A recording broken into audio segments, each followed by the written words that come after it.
BlogTalk Radio. Hello and welcome to Angelspeakers BlogTalk Radio. Your host is Terry Miller, who is an author, psychic, medium, energy healer, and happiness coach who resides in Fort Lauderdale, Florida. On Terry's website, Angelspeakers.com, you can read all about time, as well as her other services offered, and even book a session from there. The information discussed on Angel Speakers is intended for general information and entertainment purposes only. It is not designed to provide listeners with specific personal, medical, financial, legal, counseling, professional service, or any advice. The programs are not meant to diagnose, treat, cure, or prevent any disease. Individuals with health problems should always consult their healthcare provider for professional medical advice, medications, or treatments. The views expressed by show hosts or their guests are their own and shall not be construed in any way as advice from Angel Speakers. No liability, explicit or implied, shall be extended to Angel Speakers or the show hosts whose words and or opinions appear from or on this broadcast.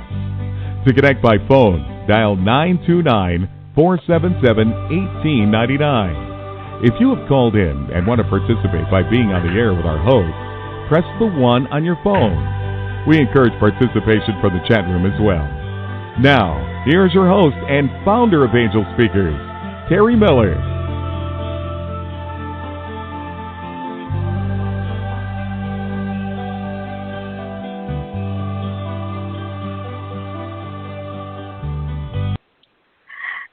Hello, and thank you for joining us tonight. It's so good to see all of you on the phone lines, and the chat room is working again. We had a little glitch last week, but it is back up and running, and I have it opened up tonight, so anyone that wants to come in there and make comments, you're welcome to do so. Thank you if you have joined us on the phone lines and you wish to be on the air with us and talk to the co-host. Then press the 1 on your keypad, and that lets me know that your hand is raised. We have a wonderful show for you tonight, and I thank you for joining us. I want to share that tomorrow night the show is at 6:30 with Nicole Singer, and Nicole channels our wonderful Ascended Masters and brings forward messages just for you. So call in and get your own message. And then on Tuesday night, my beautiful co-host Karen Palmer will be back with me as we do the Raise Your Vibes show. And I wanted to share that our guest co-host that night will be Jamar Jett.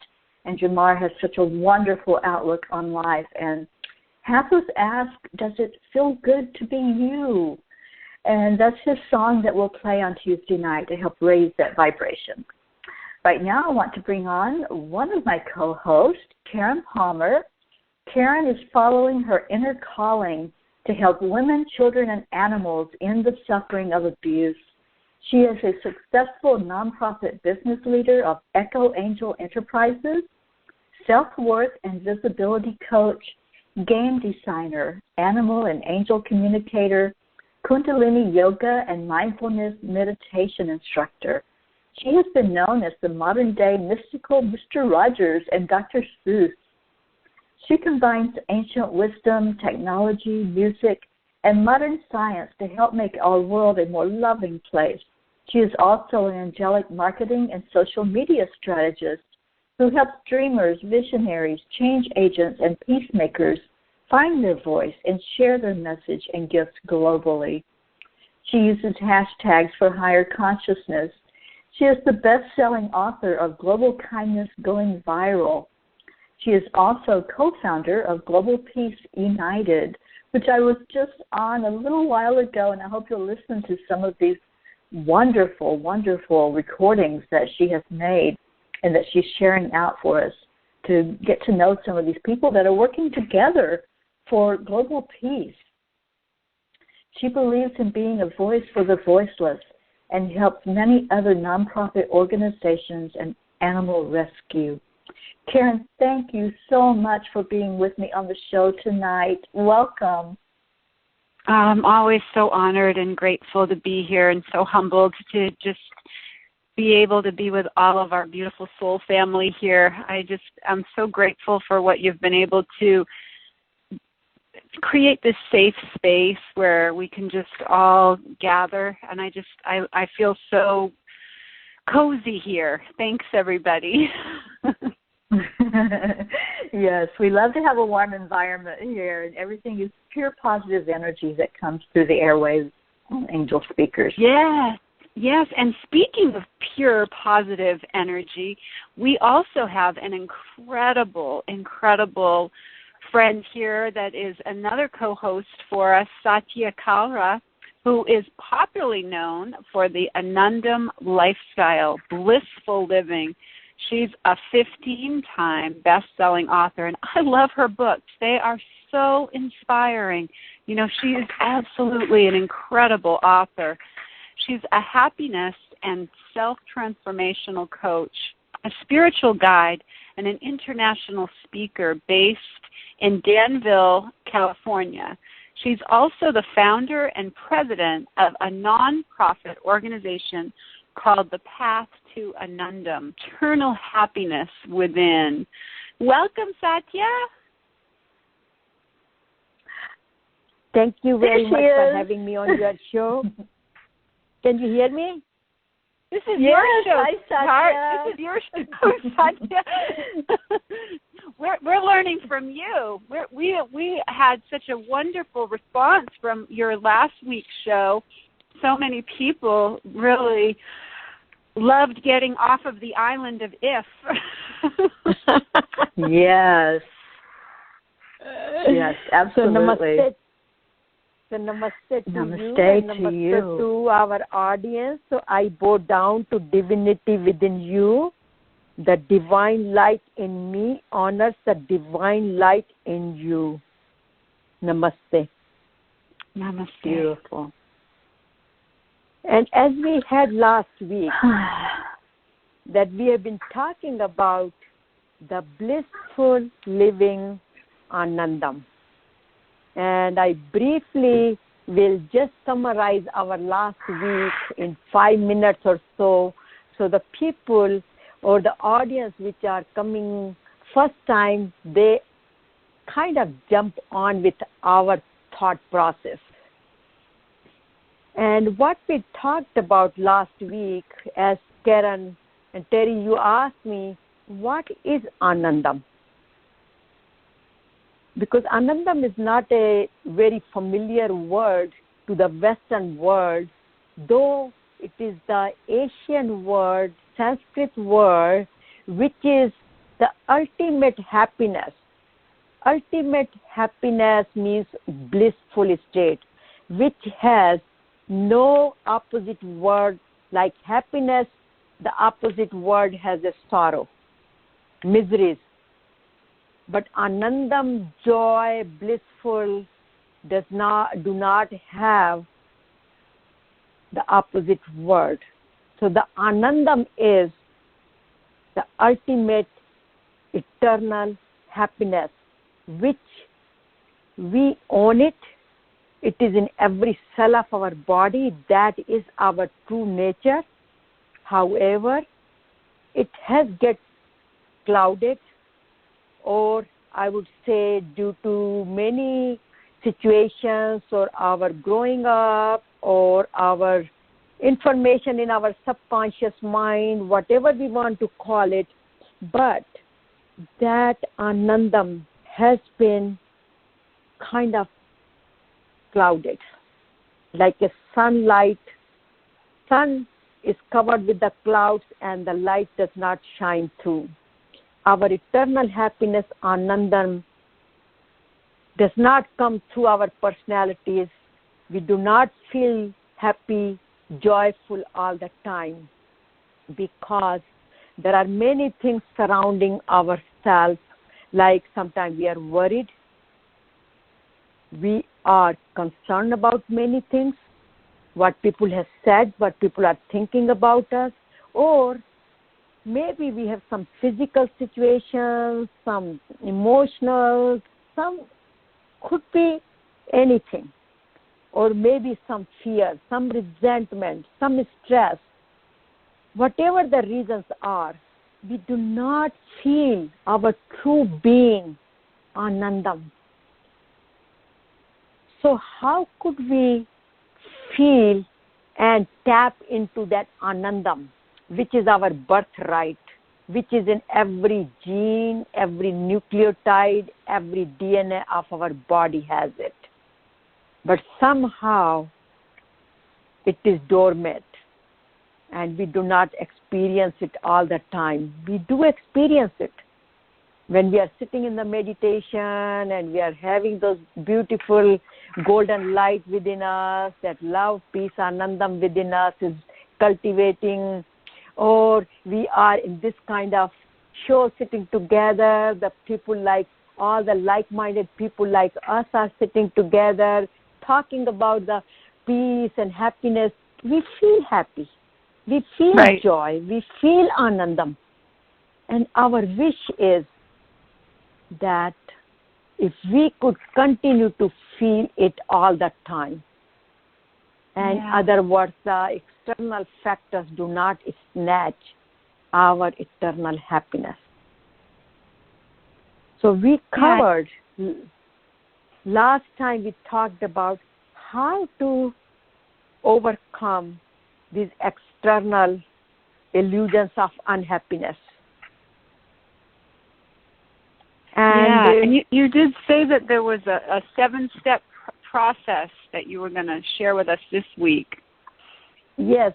So before I go to the 7 steps, I just want to talk about AAA a little bit, that we have to be aware of the situation. We have to be aware of it, that what is bothering us. Like last time I mentioned, we should make a list of the things which are preventing us to be happy right now. What are those ifs? What is my if island? Because we live on the if island. If this happens, if I get a promotion, if I am healthier, if the situation changes, if the weather changes, then I would be happy. What are those ifs? So last week I asked that please make the list. You might want to share, you do not want to share, that's okay. But just have a awareness that what are our ifs. And then the third A of AAA is action for correction. So those actions are the 7 steps. And one of the steps or a pre-step I talked about last week was that we should make a commitment that we want to be happy. Even though, in my experience, and I'm sure many people will have that question, I made the commitment, but there's still many things happen and I could not keep up with my commitment.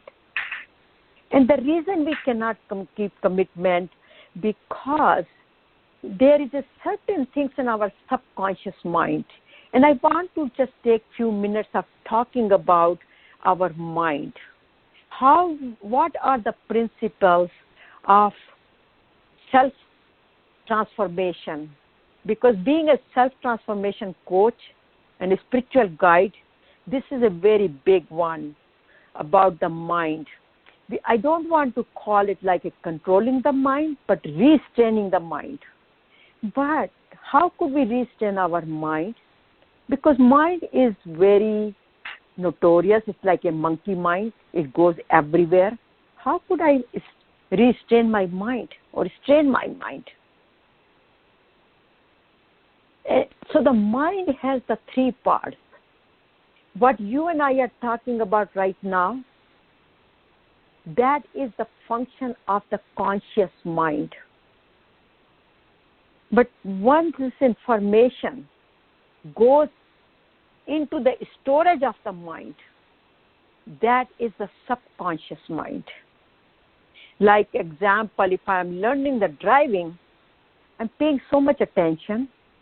I learn so much about it. So every time I drive, I pay full attention to my driving. I'm driving in the awareness. That is the function of the conscious mind. However, when we get so experienced in driving, then we don't even think about that I have to just put my hands on the steering wheel, and I have to put my foot on the gas, and I have to put on the foot on the brake or anything, because we get so used to it to the point where we can listen to the music and our driving is not disturbed because it becomes a part of it. And sometimes we are talking on the phone nowadays, and still we are driving very safely, because what we learn in the conscious mind of driving, now it is sitting in our subconscious mind. That becomes a part of us, which is a good news. But the bad news is that when we were growing up, there were many messages we got. We are not good. We are labeled. We are judged, whether with our siblings, with our parents, with our teachers, or by the society. Whatever, those negative baggage we are still carrying in our subconscious mind. So even though I make a commitment that I want to be happy, I am in Anandam, some of the things which could trigger and which could take me back to my regular habit of being concerned and worry, which kind of steals my happiness. So we have to clean our subconscious mind. In other words, we have to substitute the old data like a disk. We have to take the old data, replace it with the good data in order to expect the new outcome. So these 7 steps are basically going to reform our subconscious mind and take all the negative input or the memories or the data we have in our subconscious mind, replace it with this new data through the 7 steps. And then we are connected to the supreme mind. I call it a superconscious mind, which is, we can name it God, we can name it our ultimate potential, our inner voice.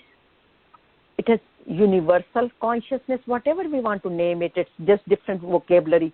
But the ultimate connection to the supreme is the supreme mind.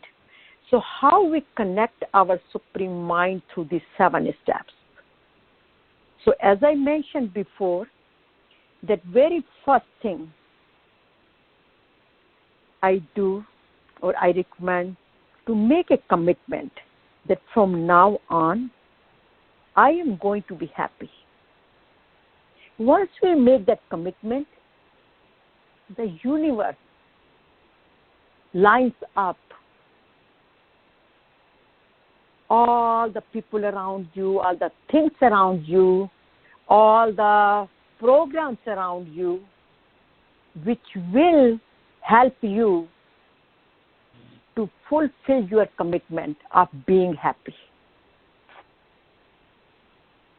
So the step number 1, which is my most favorite one, is to live in Anandam consciousness. So how can we live in Anandam consciousness? So many things are around me, are people around me bringing so many things which kind of does not allow me to live in the Anandam consciousness. Even though this is my mantra. I breathe in Anandam, breathe in blissful life, blissfulness, and breathe out blissfulness and love and compassion, but still surroundings affect me. So what I call this is, along with my commitment, which is the first step, which I mentioned, the second step is have an Anandam company. And what I mean by, we have a choice to choose the people we want to be. Our friends, our colleagues, our whoever, but we have to make sure that we are surrounded, or at least we are affiliated with the people, like-minded people. Now the question comes, which people ask me all the time, that I could choose my friends, I can choose my surroundings, but what should I do about the people in my family? Where there is always, if somebody is negative or their wavelength does not resonate with us, what am I going to do about that? Or the person might not be all the time in that mold, but sometimes my surrounding people are negative, which disturb my happiness. And the answer to that is that these people are blessing in our life. God has chosen to put us together with these people so we can measure our Anandam, our blissfulness, when we are surrounded with these people, that how much we do get disturbed by others. Because here the self-improvement is for us. We are not talking about other people. We are not trying to change other people. But we want to be mentor for other people to show them our blessings, our happiness, so it rubs on them. So whenever the negativity comes from our surroundings, I call that as a litmus test. Basically, it's testing me that how much joy, happiness, eternal happiness I have, and how am I getting affected by external factors. Because here I made the commitment. So I now have to follow through that commitment. So coming on that one, so when something goes wrong with us, we must not blame other people. In fact, we think, okay, now this is the litmus test God has given me, and see if I'm going to flunk it or I'm going to pass it. So blaming others takes away the happiness from us. Think about it. When was the last time you blamed someone? We all on the spiritual path, but once in a while, we all go into that mode, no matter how much we are on that. Maybe not like we used to do it, but still maybe sometime here and there it does happen. Or even we attract the vibrations from other people who are blaming us. Because the whole universe is an energy game. We attract the energy from others. We transmit the energy from others. So when we get the negative energy, some negativeness triggers in us, and that's where when we live in the awareness that this is what's happening, I should become a witness that how my energy is now flowing in my system, what is happening, what are my thoughts are right now, we can immediately bring back. Like we are driving on the freeway and the car goes a little bit out of the lane, we always bring it back with our steering wheel. So we should be also be steering wheel of our mind.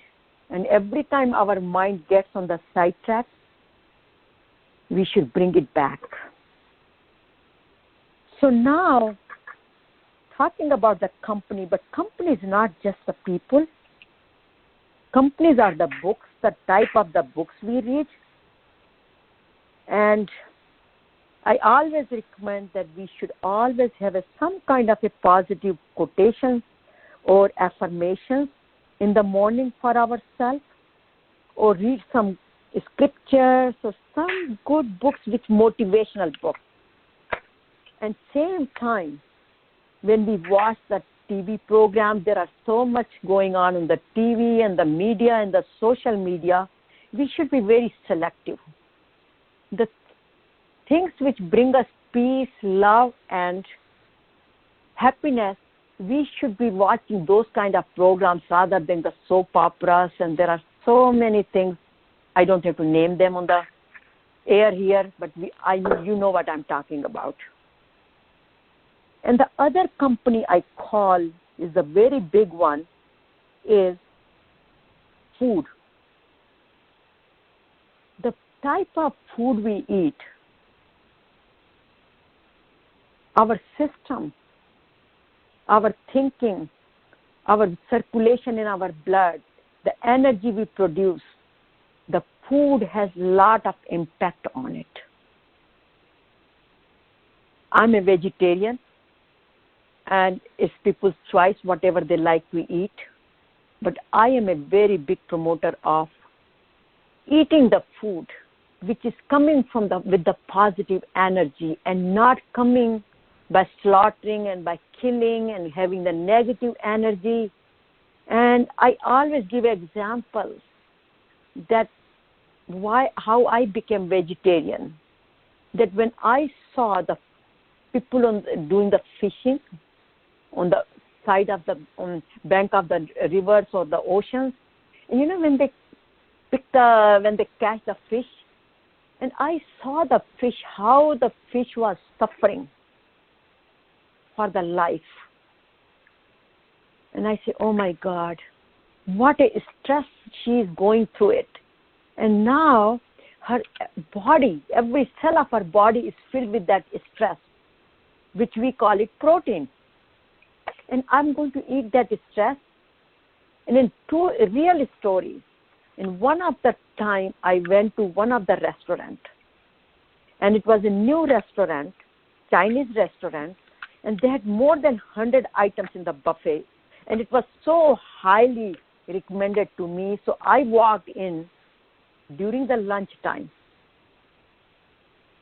to that wonderful buffet, and I picked up my plate, but I had to go through about 50 of all the meat dishes. They had the ribs, they had the legs, and every part of the body of every different type of meat, from lamb to goat meat to chicken to turkey, you name it. Every meat and the seafood and fishes and all varieties. And then I went to the vegetarian and fruit section. So I took my vegetarian food, I ate it, and then I went to my office. And when I went to my office, my body felt so angry, so upset. I just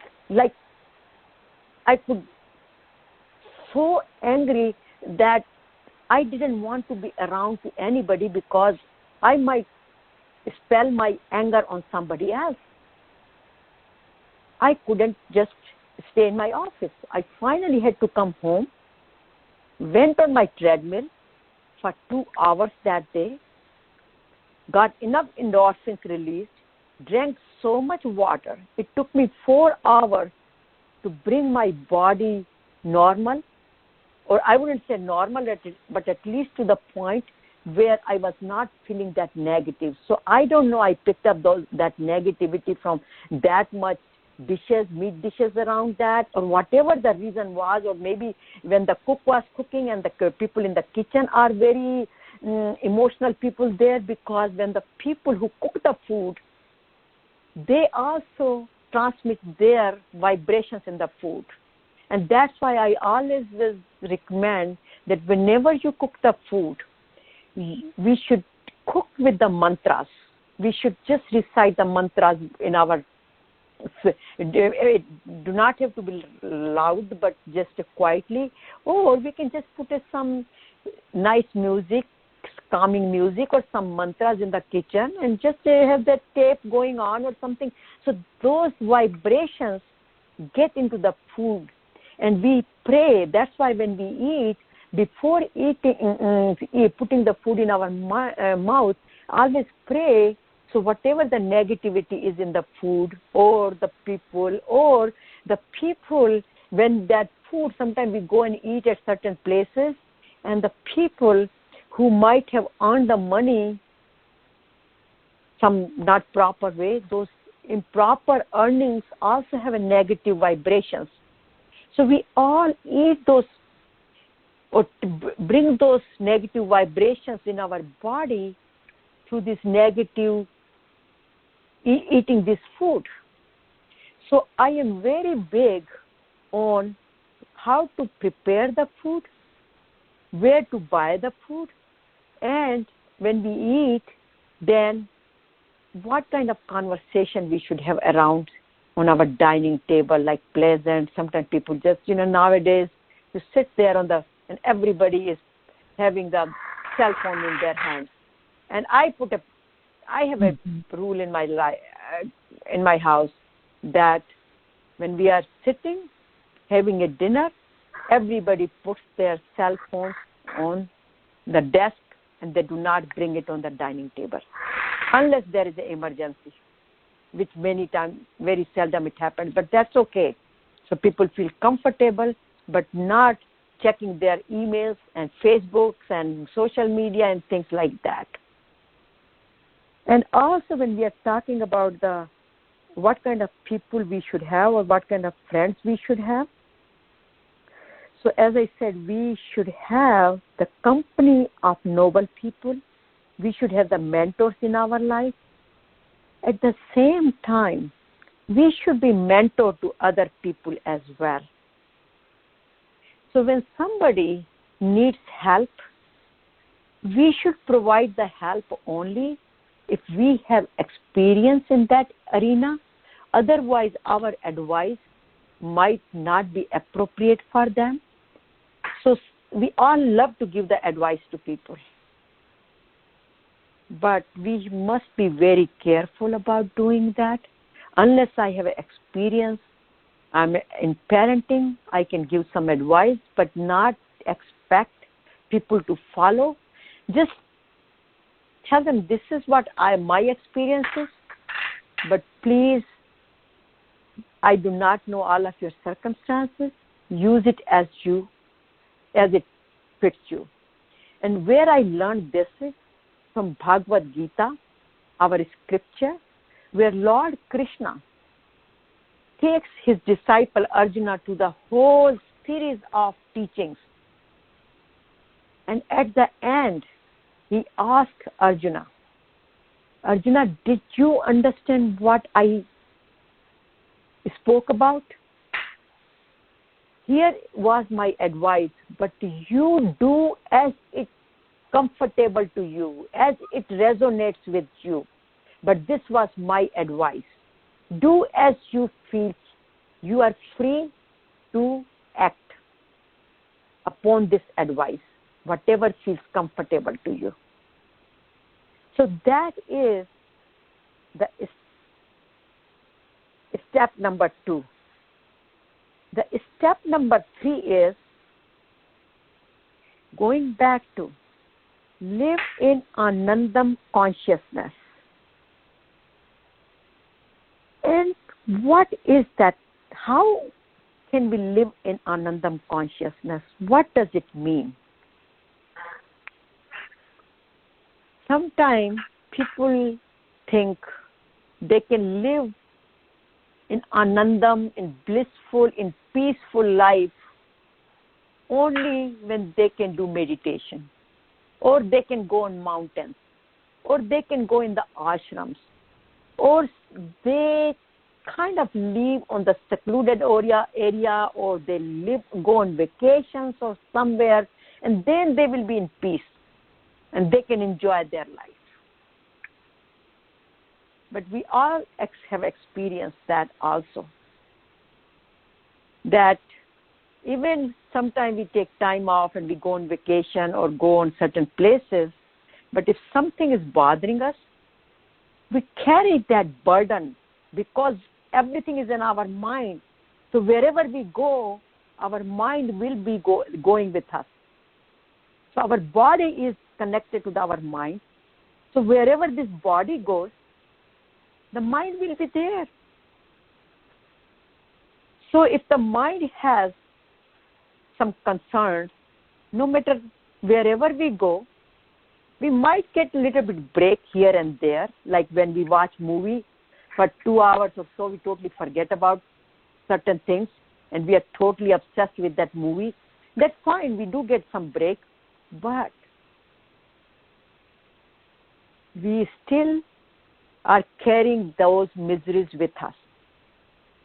So when I talk about practicing living in the consciousness of happiness, I'm talking about wherever we are, we have to experience in this body, whether I'm sitting here with all of you, with everybody here, with all the audience and with all of you, or if I'm in my kitchen or I'm driving, or I might be sitting in the emergency hospital. Doesn't matter, wherever I am, I have to experience that happiness. And how I do that? I focus quite a bit on my face area, because that's where I learned from Bhagavad Gita that we have to have a positive thinking.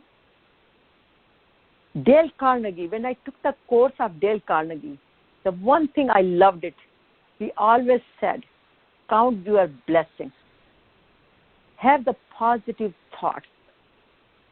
So our thinking should be positive, non-judgmental, more loving and compassionate, rather than thinking about or judging others, or some negative episodes happen in our life, or somebody has said something to us which did not resonate with us and which was not true, but it was situational. So we have to just focus on thinking which brings a smile on our face. And also, on our face, eyes are very big. God has given us 2 beautiful eyes.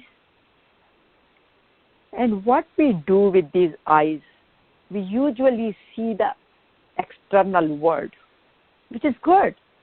We should see that. Otherwise, we will be driving, and if we don't pay attention and don't see on the road, then we will get into problems. So we must see the external world. But those eyes are to see the goodness in other people. See the goodness in our surroundings. And again, count our blessings. I have a beautiful one. You know, when our kids were small, and whenever we went around the Christmas time, we always took them to see the Christmas decorations around in the city, around on the we have a lot of hills and mountains around in San Francisco area. So around Christmas time, a lot of people put the Christmas tree on those mountains and around areas and all that. So we always had that game that instead of sometimes kids complaining, oh, Mom, it's very long ride, and sometimes they kind of poke each other and kind of complain and fight, and we give them an assignment. And we say, okay, let's see. Let's now count how many Christmas trees are around and who counts the most. So kind of bring their attention and see how they feel, and say, let's listen to the Christmas carols in the car, and just, bring that environment around them. So bring that happiness around them. Ask them to observe goodness in surroundings, also in people, and take those eyes sometimes through meditation or just sitting quietly and go deep inside. Just see yourself inside within ourselves. So we should take our eye, which is, I call it as just above the 2 eyes, which is I call 6th chakra or eyebrow chakra. Just go inside with that eye and just look yourself deep into yourself, and you will find that smile and then peace within yourself as well. Also, when we are talking, we should be very pleasant in our speech with people. As I always say it, whenever we speak to people, we should look at other person's face. Am I bringing some smile on their face, or with my speech, or with my wordings, or with my phrases or sentences? Are they twitching? Is there a vibration on the face is going down or up? Am I uplifting them or bringing them down? We have to pay really attention to what we speak, what we say to people, and we should put love and compassion to every word we speak with others. And also, when we listen, instead of listening to gossips and negative talks, there are so many good things nowadays. Just listen. Even if you don't want to listen, we can listen our own voice within. And when we practice mantras and we sit quietly, all that Om sound keep coming to our ears. And beautiful birds are singing. So we could listen our inner voice, or we could also listen to good programs, when we are talking to people, and sometimes people ask me that question, that I am on the phone and somebody is really saying or need a crying shoulder of me and they're so negative and all that. And I said, yes, you have a choice. You can continue to listen to them, or just you can help them, tell them to take a deep breath, drink some water, and also you can tell them that you can meet face to face and you can talk by that time. That person might get off the negative mode by that time. So you just want to help them to disconnect from the negative talk with them, not just for yourself, but help them also to bring them on some positive notes. And also, whatever we work, our surroundings, whatever the type of work we do. And my good one is, see, sometimes when we cut the vegetables in the kitchen, on the cutting board, when I'm cutting the vegetables, I always have my mantra with me. And what is my mantra at that time? Every vegetable I cut, with every knife I put it on the vegetable, I say, okay, so here is I'm cutting my this negative emotions. Here I'm cutting my this bad habit. This is what. So I'm basically chopping off all the negative things out of my system, and I'm just replacing it with the mantras.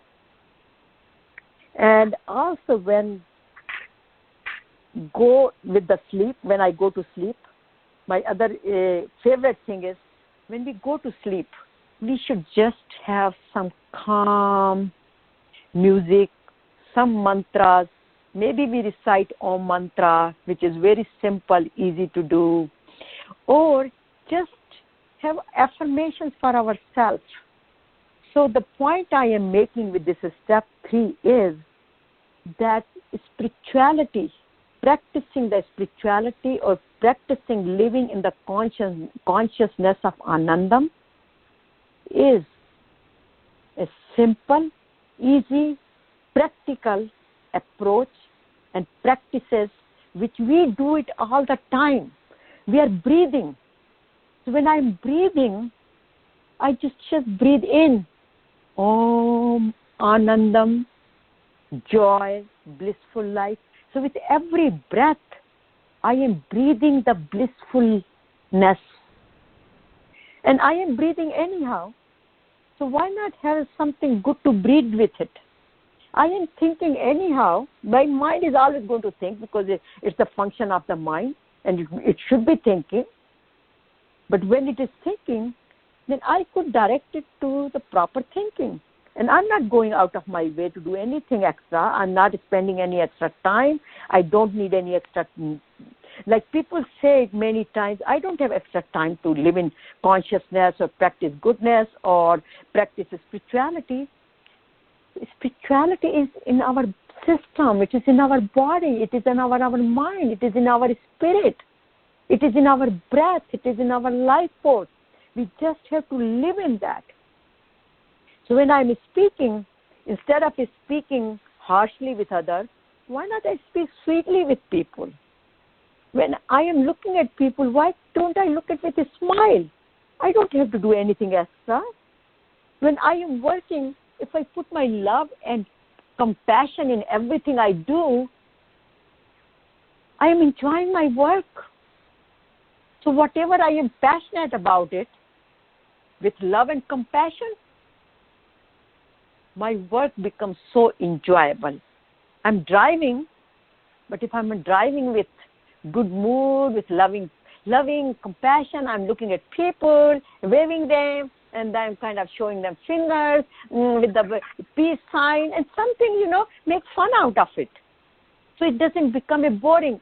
Like when my daughter is in LA, she lives in LA, and I love to drive there. And people say, why do you drive all the way to LA for 5 hours? Why don't you just take a flight? Which is good. I could do that. But when I get in the car in the morning, the nice sunshine, sun is rising, and I'm just in with my mantras, I'm driving and I'm looking at the beautiful scenery on the side, and those 5 hours, I'm such in a good status of mind. And I'm by myself, I'm in silence, and I'm just by myself, enjoying myself. I'm totally in blissful state. So to me, that driving is so wonderful. I don't feel tired at all. And when we work with these kind of feelings where we are breathing well with Anandam, we are thinking positively, we are looking positively, our hands are filled with proper action, our heart is filled with love and compassion, the work becomes enjoyable. So that we are not going out of our way to practice spirituality. This is a very simple way to practice spirituality.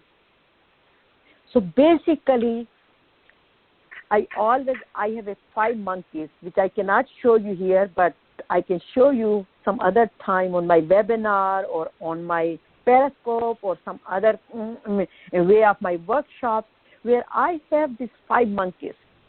And these 5 monkeys, just imagine, these 2 hands of yours, we are monkeys, like just imagine we are monkeys, and put these 2 hands on your head, right above your ears, right on the 2 sides of them. So this is the symbol I have for thinking good. So think good, not thinking evil. So just think good. Then I put 2 hands on my ears. And then it reminds me to listen good. Then I put 2 hands on my eyes, which means I'm covering like, those 3 monkeys of Mahatma Gandhi's 3 monkeys, I have 5 monkeys. Well, basically, I have added 2 more monkeys. So you can just imagine putting 2 hands on your eyes, and those your 2 eyes are basically telling or symbolizing that I'm not looking anything negative. I'm just looking at the positiveness. So my hands are open. First I close it, which means I'm not looking the negativity, and then I open it with a smile. So my eyes are smiling, my ears are smiling, my head is smiling, and then I put that hand on my mouth. So then my mouth, big smile. So I am smiling. My smile is going all the way from right to the left side, all the way to the walls of my room, or to the, you can say it's one side of the universe to the another side of the universe. And then my hands are spread around all the way. My palms are up, and I am connected with the universe, with the blissful state. So these are the practices. I just do it every morning. So then it's not that I can just say that, okay, this is just the theoretical things that we have to live in Anandam. No, I do program my body for the whole day in the morning just with these exercises. So I am ready to go and in this out external world, and my inner being is filled with Anandam, where I am now sharing with others. So now I go to this. This is the step 3, and now I can share with you the step 4, which is I call Sanskrit word for that is seva, or we call it selfless action. And in Bhagavad Gita, it's called karma yoga. Karma means we all know that. It's now almost like a universal word. And karma means the action. We all say it is my karma, my action. But the karma yoga, which comes from Bhagavad Gita, which means any action that unites me with my inner being, with Supreme. Because what is yoga? Yoga means union of me, my body and mind with my Supreme Soul. So this is the union. So the any action that makes the karma into karma yoga, which means, which brings me more, connects me to the Supreme Being, connects me to the people, connects me to my fellow beings. That's what the karma yoga is. So my karma yoga, I always say, is my karma yoga or my karma is to live in Anandam, in Blissful, be in Anandam, spread the Anandam with others. That's what my karma is. And that's what my karma yoga is. So by spreading and sharing my blissfulness with others, that connects me to within myself, it connects me to my fellow beings, and also it connects me to the Supreme, because I know this universe needs this. So I call it that is a selfless service or selfless action. The action or our prescribed duties, like if we are parents, so we have taking care of our children is our prescribed duty. If we are an employee, then working the best of our capability for our employer, that is my prescribed duty. If I am driving, I should drive the best of my capabilities. That is my prescribed duty. If I am a doctor, my prescribed duty is to take the best care of my patient. If I am an engineer and building the bridges, my prescribed duty is to do my best and build the best bridges and build the best roads so they do not break and they do not have the accidents or the in Bay Area we are very big on the earthquake, so there should be earthquake there should be enough measures should be taken to make sure that they do not break during the earthquake.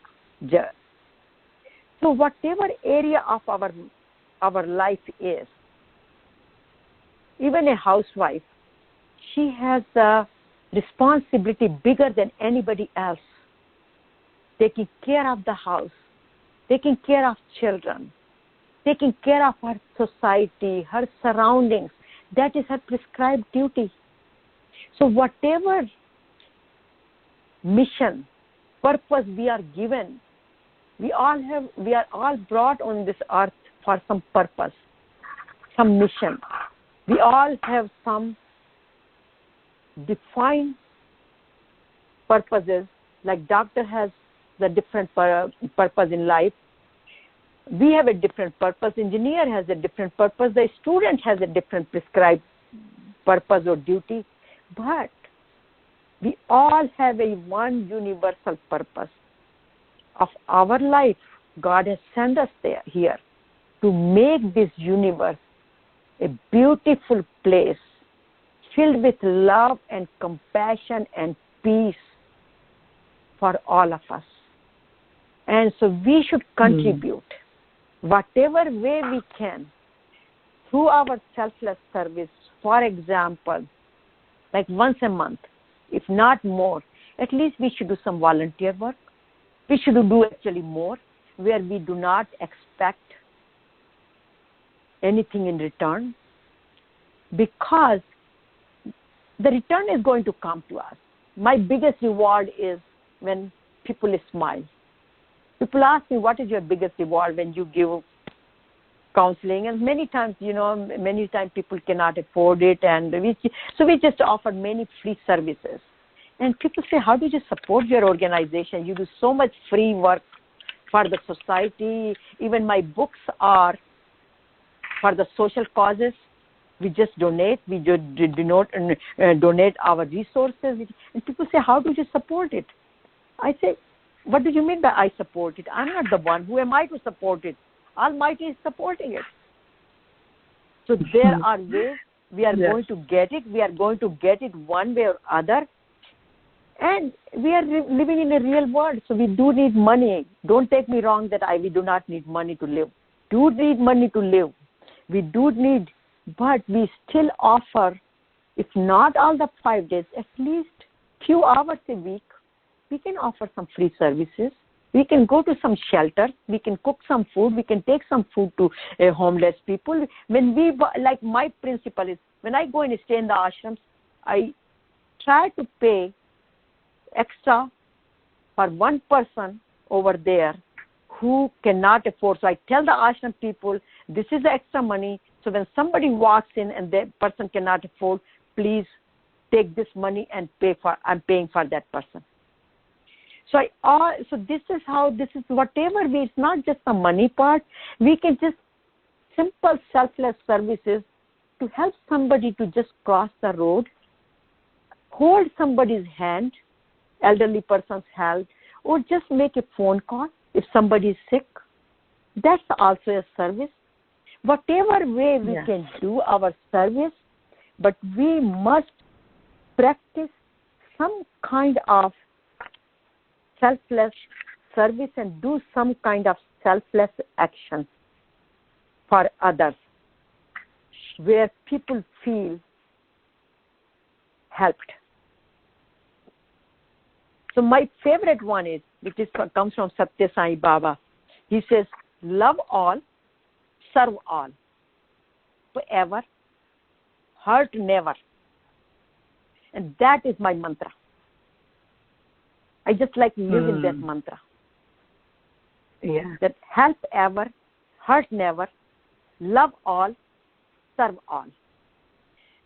And it's not that, when I say serve, it's not that the needy people or something. Even within our group, within our friends, even somebody is down emotionally that day, that person needs help. That person is needy at that moment. And if we can just even make a cup of coffee or tea and hand that to somebody who might be upset with you, and maybe doesn't want to even talk to you, that's okay. Everybody has their own way to process the information, so we have to allow the space for other person. But just make a cup of tea, cup of coffee, just hand it, or just put it on the table for that person, and maybe that person might drink it. Maybe that person doesn't want to talk to you. That's okay. But just bring some happiness in that person's life, or do something which might trigger some positive, break that person's negative behavior and just bring some on the positive side, bring them on the positive side, whatever we can do it. And we all know that who needs what, especially with our loved ones and our close friends. So we can extend our well-being to them. And then my most favorite one is step number 5. I call them spiritual practices. And in my daily planner, I put those practices, I call them 60-minute program. And it's not the 60-minute program. It used to be a TV program, 60 Minutes.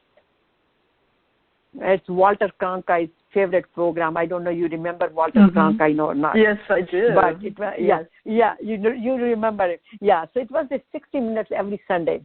And but this is like a 60-minute program which people can use it for 30 minutes. Everybody can adjust it according to their availability of that time. But these are, I call it, programs for my physical body. So asanas, pranayam, which is the breathing exercises, and meditation, mantras, prayers, affirmations, and silence. I use 20 minutes for doing yoga or asanas, and then 15 minutes, 10 minutes, whatever time we can do the breathing exercises, and then 15 minutes. I love this 5 minutes of mantras recitation. I just take this Om for 5 minutes or so. I will enrich my body with that mantra. And then meditation is also a part of it. And as I said, affirmations, I have the affirmations depending on what I need at that particular day. For example, when I made the long list of my if island or my analysis or my gap analysis, I call it, wherever I wanted to be and where I am. So that gap. So whatever that particular thing I needed to work on that day.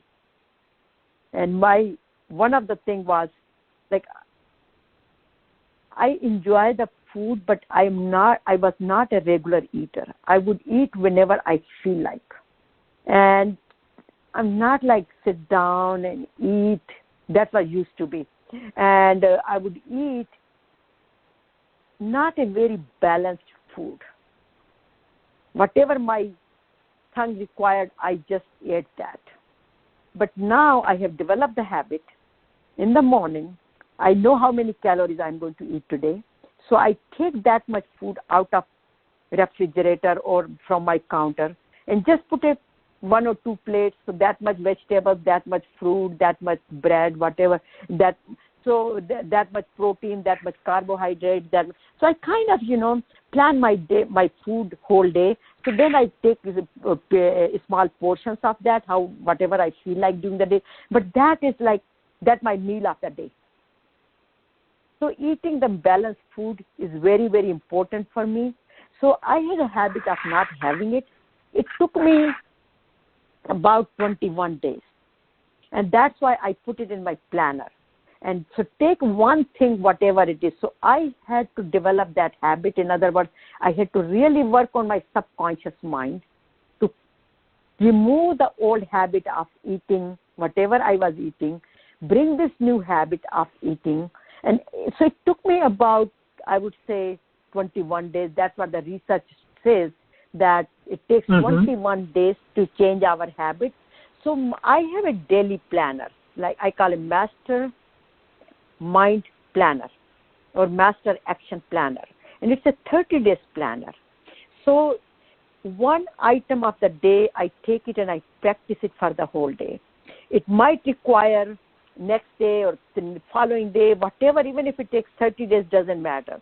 But I take one habit of mine which I need to improve, because I call this program is all for self-improvement, self-transformation. So whatever I need to transform, I take that and I work on it.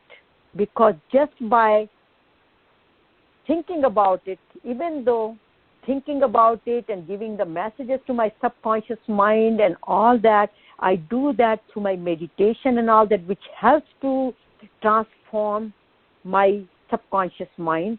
But I do put a conscious effort. That's why I say the 3 parts of the mind all are working together as a team.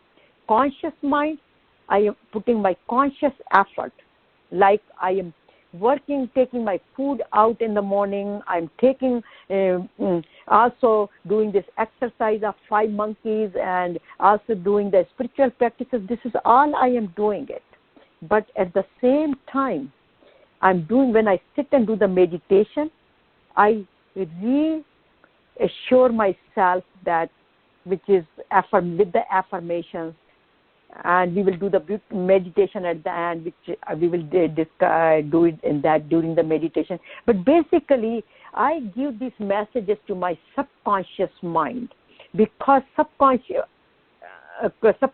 mind needs a cleansing, and conscious mind can work only so much. But if we bring the subconscious mind along with these affirmations, then these changing the habits becomes a part of our daily life. They become our habits, and they become part of us, and then they become part of our true being. So, and then my next step, which is called the step number 6, which is we should continue to do all this, whatever we are doing. But we should just do it and let go. Don't just hold on to it that I did this for 2 weeks and I'm not getting any results. Just let go. Don't expect anything in back. Just do your best. And then just surrender to Almighty. And say, this is what I am doing. This is the best I know, and I'm doing now. If you really want me to do it, you figure it out. And as I said in the beginning, that when we have this kind of attitude, we are never alone. Almighty is always working with us. Our every breath, which goes in and out, it is part of our spirit, our life force. This good intentions of ours, the clean intentions of ours, the pure intentions of ours are all merged with the universal intentions. So we are a part of this whole universe. We are totally in oneness with Almighty, and oneness with our surroundings and with our people around us.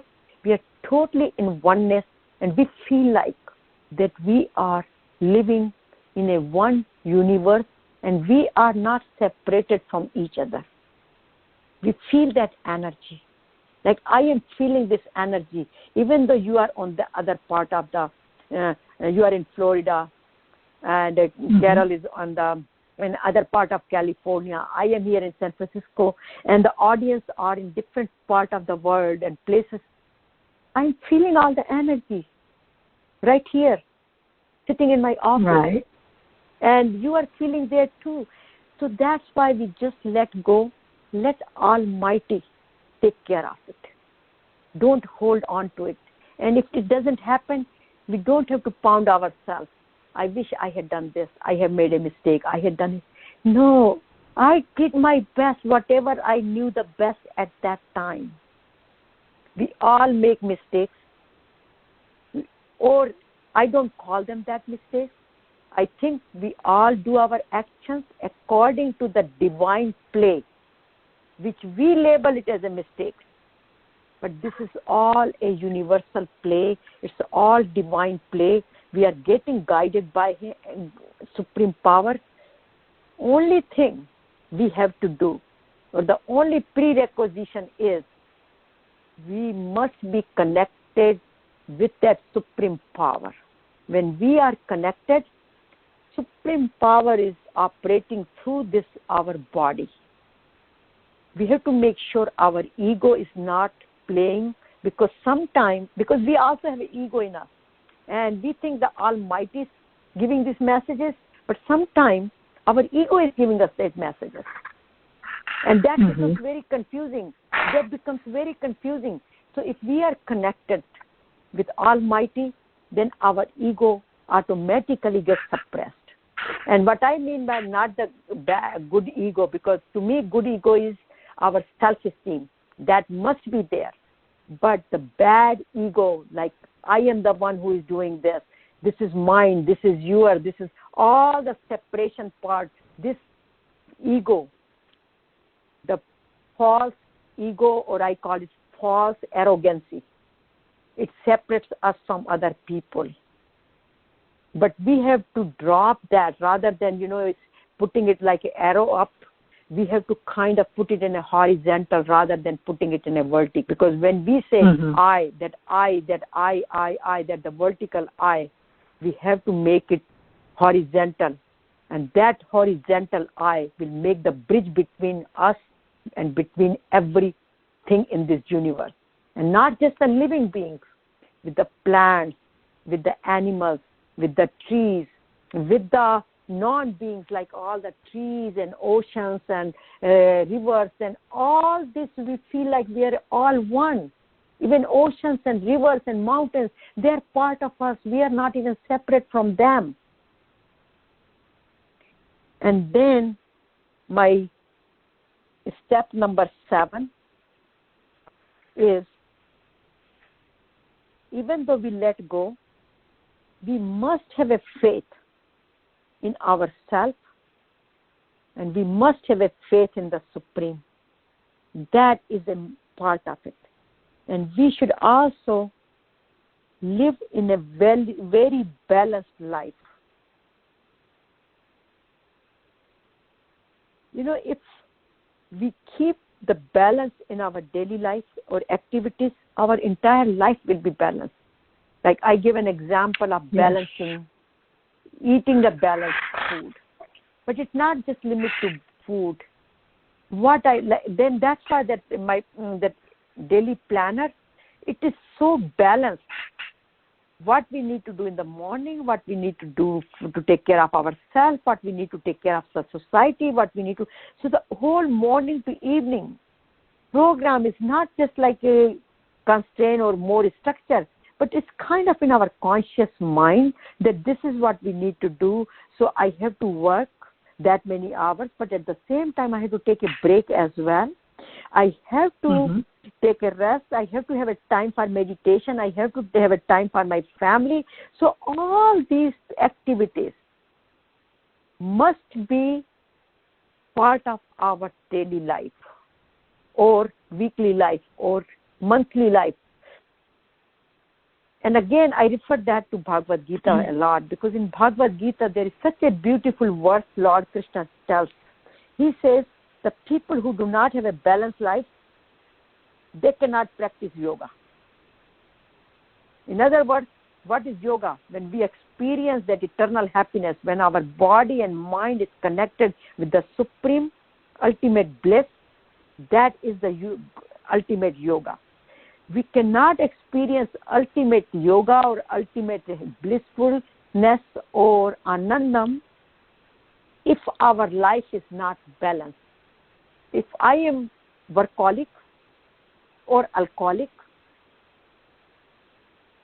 my body will be aching, my mind will be disturbed, I cannot enjoy, my physical life will suffer, my physical body will suffer, my family life will suffer. I would not even have a happiness in the external world. How could I have a happiness within me? So the balancing life is the most important part of our life. And then the final step, step 7, which is the practice. And when we practice, we should, I refer to is follow our daily planner or daily, some rituals, whatever you have. My planner is like a guidelines. It has a lot of flexibility, and anybody can go on our site and pass to anandam.org and download it. You just subscribe it and you can download it. And it takes you from the morning. So in the morning, what do I need to do before I go to office or whatever I take my activities, because nowadays Many of us, including myself, I work from a home office now most of the time. Me too. Right. Yeah. And then, so we have our rituals. And then daytime, what I'm doing it. And one thing we have to, what I say, first thing in the morning, in my planner, before when I get up from my bed, I recite my mantra 3 times or 8 times or whatever times the Om mantra or some affirmations.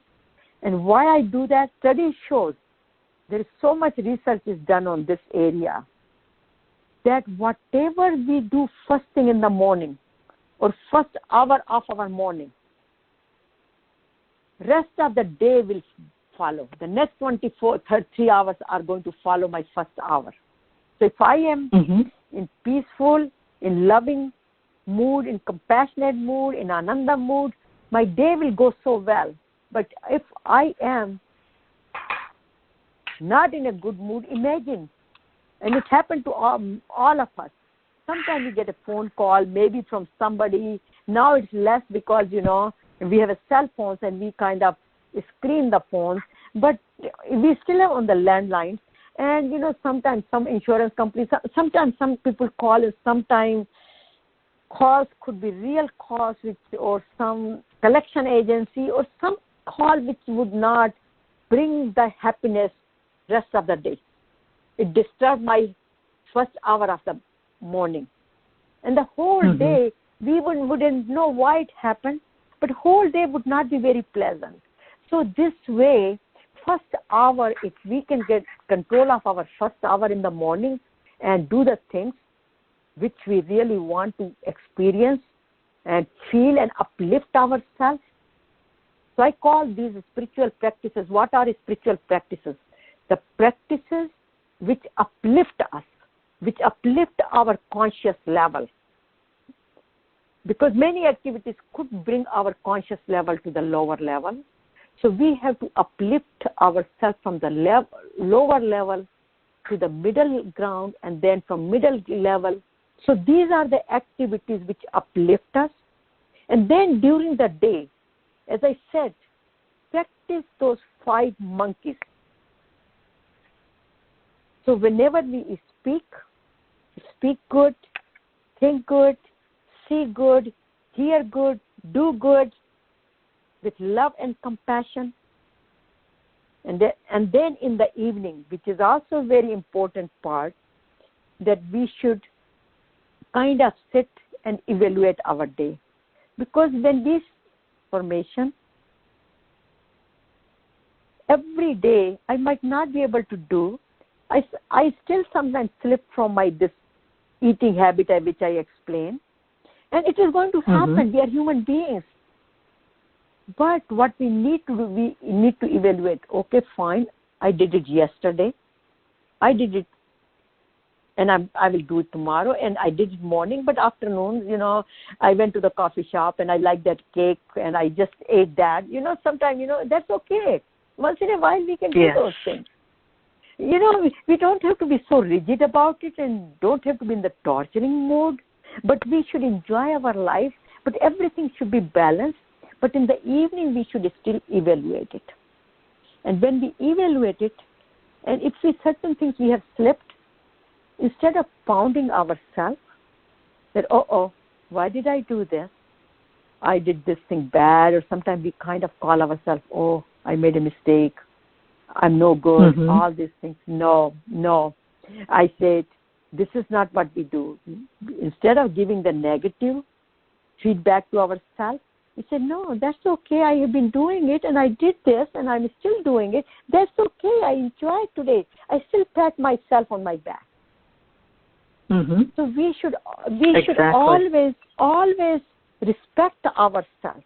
We should love ourselves. We should not just torture ourselves by blaming ourselves, by saying, I am lousy, I am boring, I am bad, my day was bad, I'm a bad person, I did this bad, I did this bad. No. God has created me. God has brought me on this earth for some purpose. And if I call myself that I am not good, who I'm calling? I'm telling God that you have made a mistake of creating me? No. God has created this beautiful person. So don't question God's creation. Have faith in Him. So we should always, as I said, evaluate, and then in the evening, sit down, meditate and pray, and also thank God. This is my big one. Thank God for taking me to myself to such a beautiful day. And also, like one of the other thing I do during the day, whatever happens, I kind of forgive myself and forgive others, because every day something is going to happen which is not going to resonate with me. So instead of thinking about it, I just ask for forgiveness from those people. But in the evening, when I do my meditation, I always send those people my love, compassion, and also ask forgiveness through meditation from them as well, and I also forgive them. And I do my best and do my meditation, and then I just let go. And I continue to practice, because all this, why we are doing it? To become a better and better and better human being, where we want to make sure that we do not waste this lifetime, this beautiful life which God has given us. So we continue to respect God for this. And before going to bed, I always ask myself, did I leave anybody who I should send my love to? So before going to bed again, I send my love to them. I send my forgiveness to them. I send my gratitude to them. So those three things, before going to bed, when I go to close my eyes, I always send my love and compassion and forgive. And then I just surrender. Now, when I go to bed, I say, God, now I am in your lap. You take care of me now. Because I'm going to sleep, and I wouldn't know what to do at that time or anything. Even if I don't breathe in, and if I die at the middle of the night and I don't get up in the morning, just be with me. And when I get up in the morning, then I thank God again for giving me another day, this beautiful day. I'm alive. I am physically moving. I can breathe. I can see. I can hear. I can think. My hands are moving. My body is moving. And you have given me beautiful house, beautiful resources. So make sure that I continue to share and give me more wisdom to do these things more and more and more, and also open my heart up so I can share whatever resources you have given me. So before I die, I want to make sure that I don't carry anything for myself, and everything, whatever you have given to me, I have given back to this creation to make and contribute to make this creation as beautiful as you plan.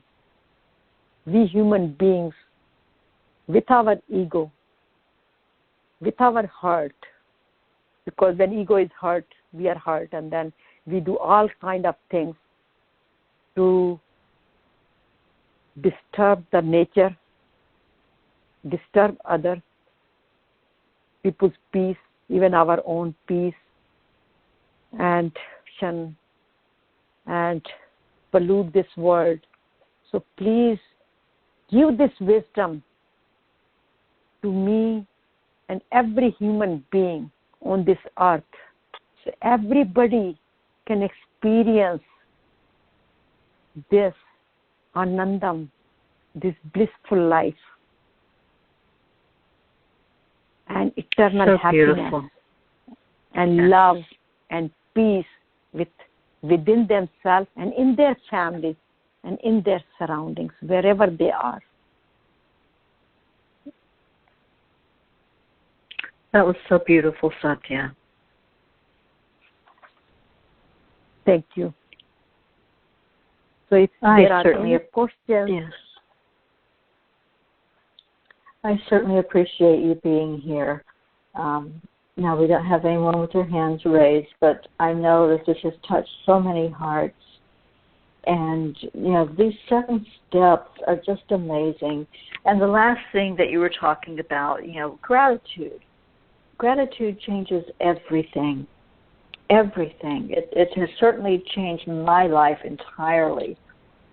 And I do get up every morning and say, thank you, God, that I'm alive, that I have another day to experience and to live and share my light with someone. So, that's such an important part of it. I'm glad that you brought that out, in this whole thing. And I love number 5, the spiritual practices. It's not just meditate every once in a while when you want to, It's having every day some spiritual practice that you go to and that you do that daily, and it becomes ingrained, it becomes a part of you.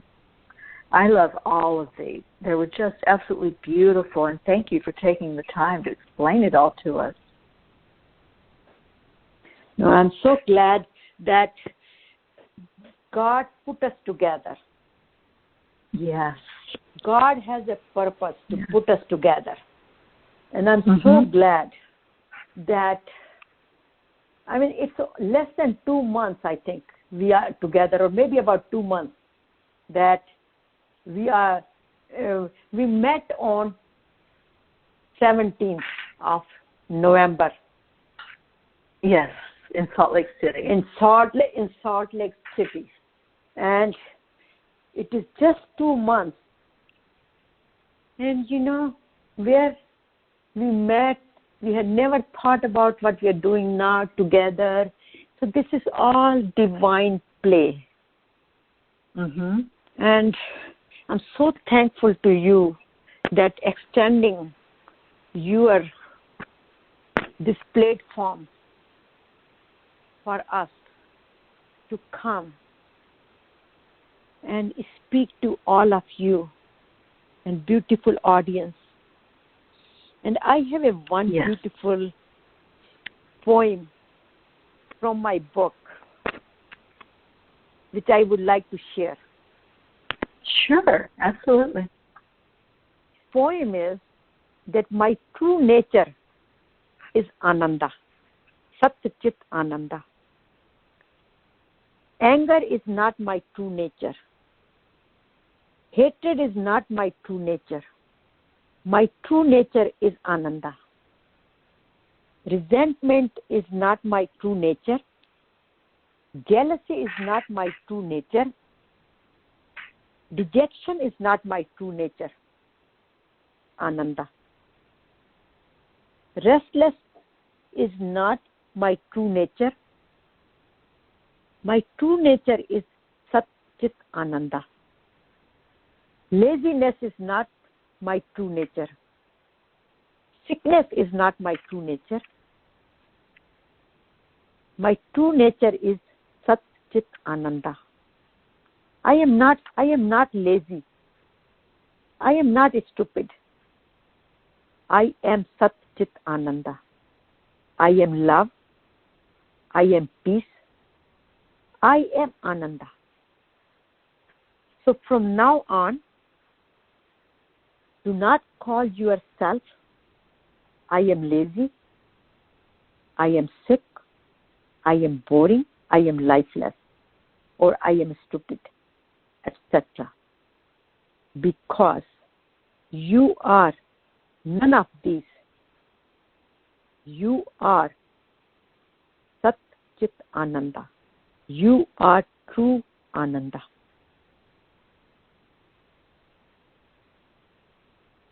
I'm letting that sink in. That was beautiful. Beautiful. So yeah, go ahead. I was going to say, I came across something today that said, what story are you telling yourself? And that goes right along with your poem. You know, what story are we telling ourselves about us? What am I? And it's all our choice. You know, do we choose to be that unhappy person, or do we choose that Anandam? You know, do we choose the blissful life? I always like to have the meditation as a part of our conversation, because whatever we discuss, then it goes into our subconscious mind, and it replaces our old. It basically cleanses our subconscious mind, and it helps us to self-transform. So I would definitely like to do the meditation if the time permits. Is that okay? I would love it. Oh, yes, please. That would be beautiful. Thank you. So let's sit straight,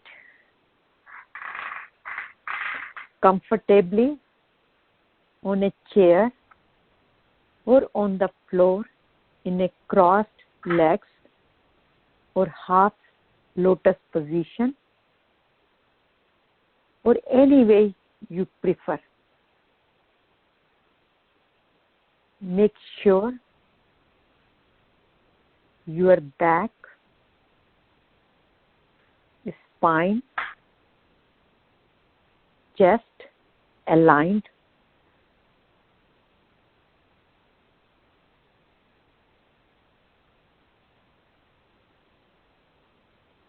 Place your hands on the knees, facing upward, Jnana Mudra, or place both hands together in the lap,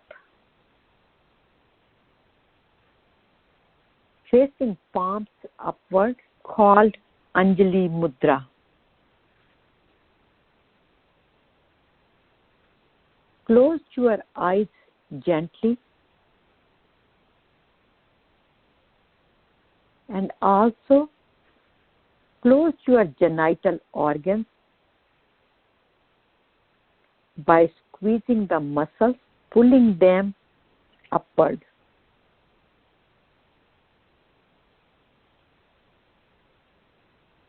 Now, let's focus on the breath.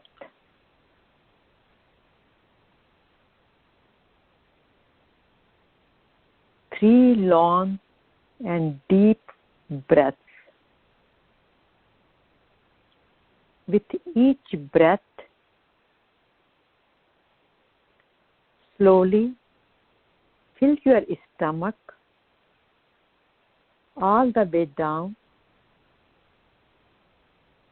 Hold it slowly. Let it go.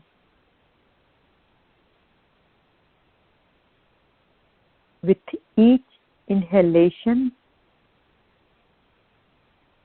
the stomach should come out. Exhalation, the stomach should go down.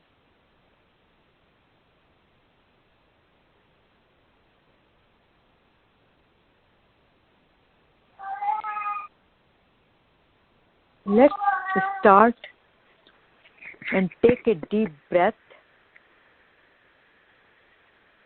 Hold it for a few seconds. Slowly say, relax, and let go.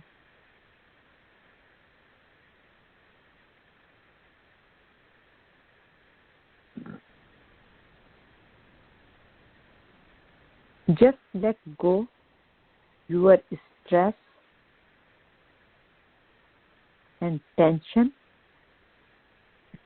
and any concerns of the day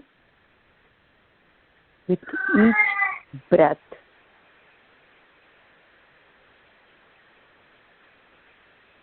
So inhale, hold it, exhale,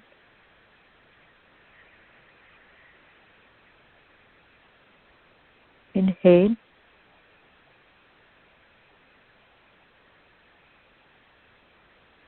exhale,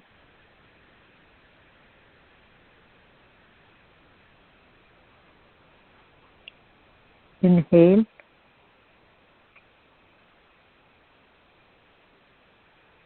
exhale, and with every inhalation, smile.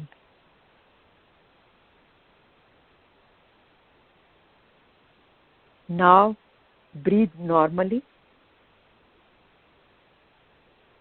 Observe and follow your breath from your nostrils as it goes in and out.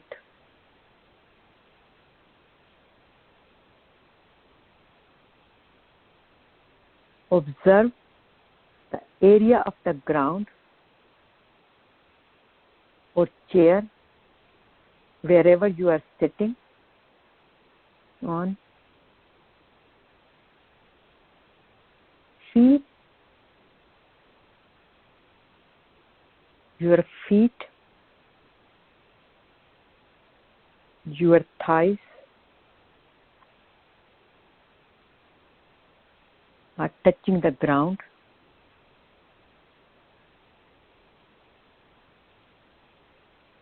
Observe your body, head, neck, chest area, stomach, hips, legs, feet, toes,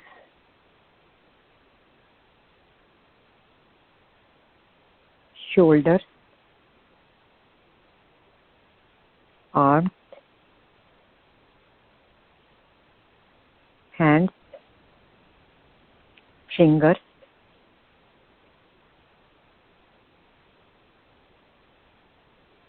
observe any discomfort in any part of the body and change to comfort position.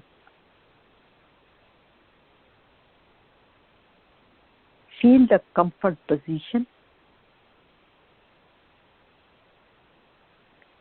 Observe any sensation in the body and let go. Relax yourself completely.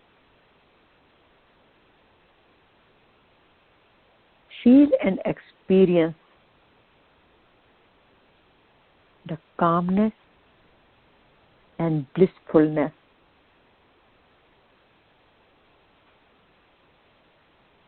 Feel the divine energy flowing with each breath and going to lungs, enriching the lungs and filling the lungs with pure oxygen, pure divine energy. And it is going with the blood stream to heart, stomach, lower part of the body, and back,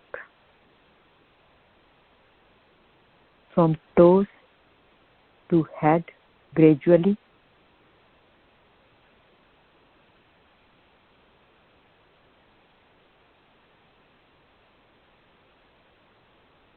feel that entire body is enriched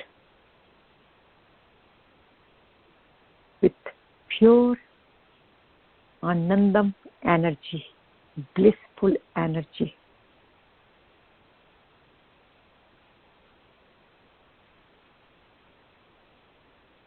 Every cell of the body, every DNA,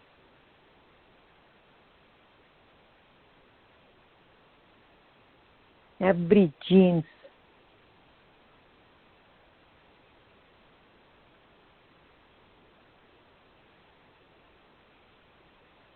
every molecule in the body, every atom in the body, electrons, protons, any empty spaces,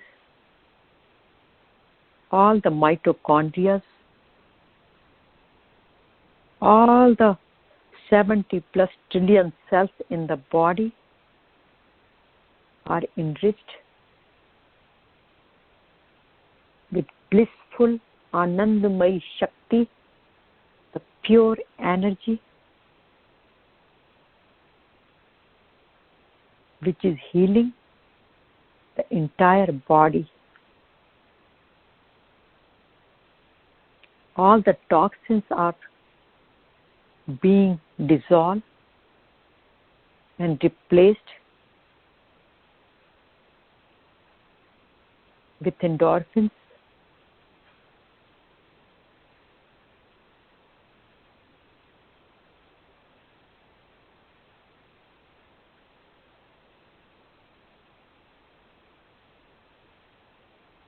With this positive energy, my mind is thinking only positive. My eyes see only goodness in myself and others.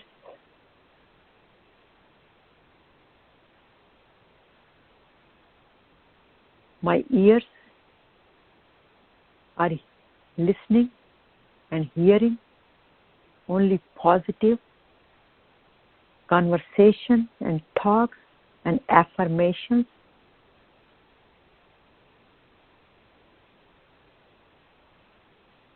My tongue, my mouth speaks only pleasant words.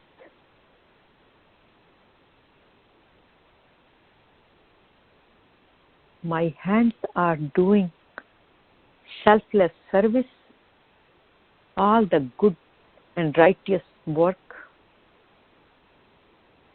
I am performing my prescribed duty well with love and compassion.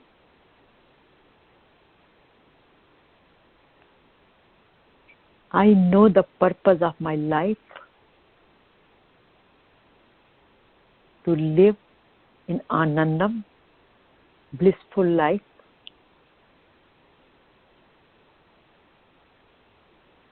Spread it to others.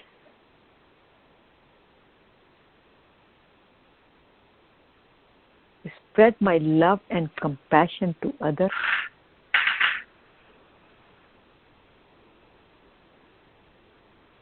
And help to make this world a better place to live for ourselves, our children, and generation to come.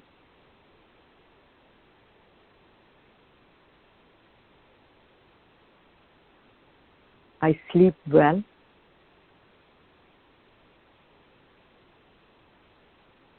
My physical body is well.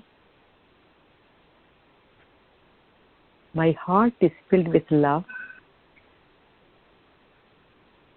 My mind is filled with peace.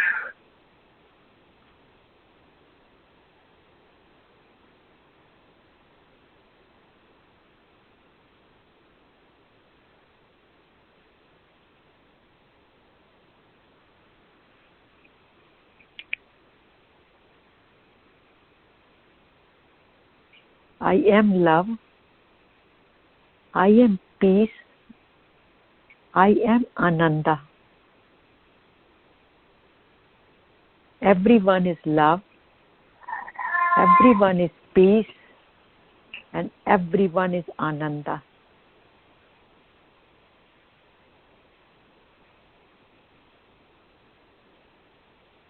And now, let's send this love, peace, and Anandam to our family, our surroundings, to the entire universe.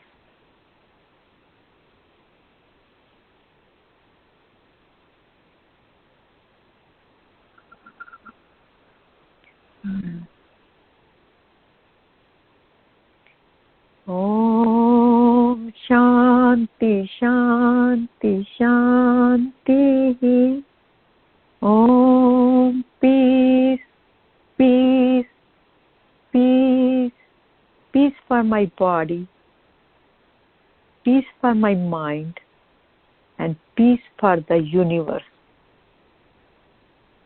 Om Shanti Shanti Shanti. And thank you very much for being a part of cultivating this beautiful energy. And we are getting a lot of energy created today with many different voices around us, which is a proof that we are cultivating true, pure energy and expanding to others. It's just not just for us, but other beings, living beings, also can feel this energy. And they can express it in their own ways, their beautiful ways, which has become a part of our meditation today. So I am very thankful to this Creator who is also experiencing this pure energy. Yes. Thank you. Thank you for being a part of it. And thank you again, Terry, for putting this platform together for all of us so we can share and cultivate this beautiful energy and share with the rest of the world. Thank you so much, Satya. That was absolutely beautiful. I'm still floating, which I know is what my cat picked up on. She knows when my energy is at a high vibration, and she always has to chime in and let me know that she feels it too. So I love that, and I thank you. I send you blessings. And to those that were listening and those that will listen, I send you blessings of love and light. And Satya will be back with us again next week at 8 p.m. Eastern Time. And we just appreciate you joining us. Thank you so much. Satya, I just can't thank you enough for sharing of yourself and sharing this beautiful, beautiful path to Anandam. I love it. I love it. I know it's going to be such a part of my life. And I thank you. I'm very grateful for you in my life. Thank you. Thank you. And I hope you all have a wonderful night. Satya, before we go, if you would, just share how they can reach out to you. As you...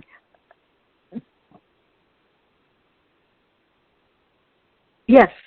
Hello? Yes. Yes, I'm here.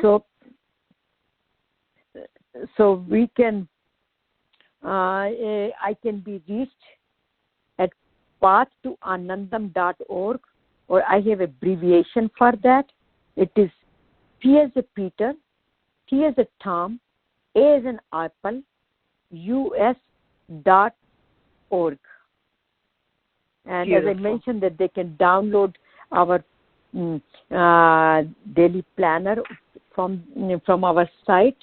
And also, I have a calendar, and also for the, as I do the private as well, personal coachings, group coachings. So I could be reached through my email as well, which is satya@pathtoanandam.org. And it is PATHTOANANDAM ANANDAM.org. And as I said, I have the abbreviation for that. So Satya at PTAUS.org.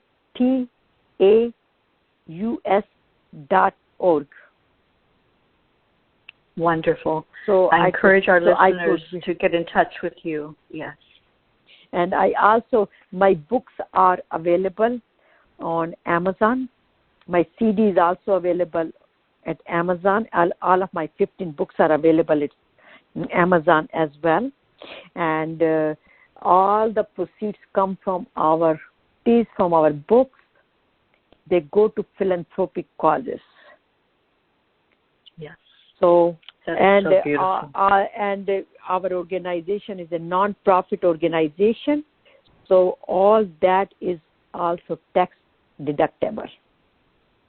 So whatever the tax bracket you are in, if you pay $10 for the book, basically you could be paying only somewhere between $7 or $6 because you could claim it on your income tax.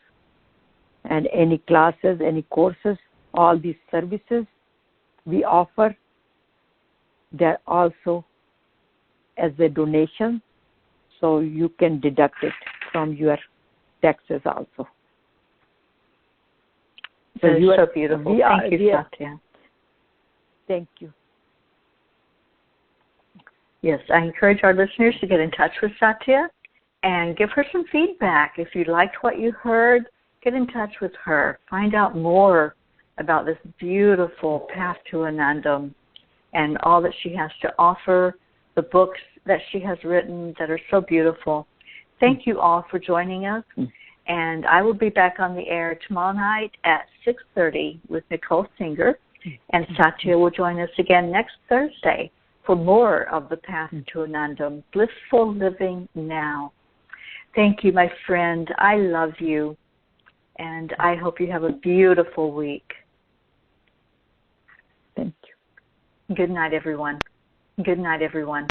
Good night, everyone. Good night, everyone. Good night, everyone. Good night, everyone. Good night, everyone. Good night, everyone. Good night, everyone. Good night, everyone.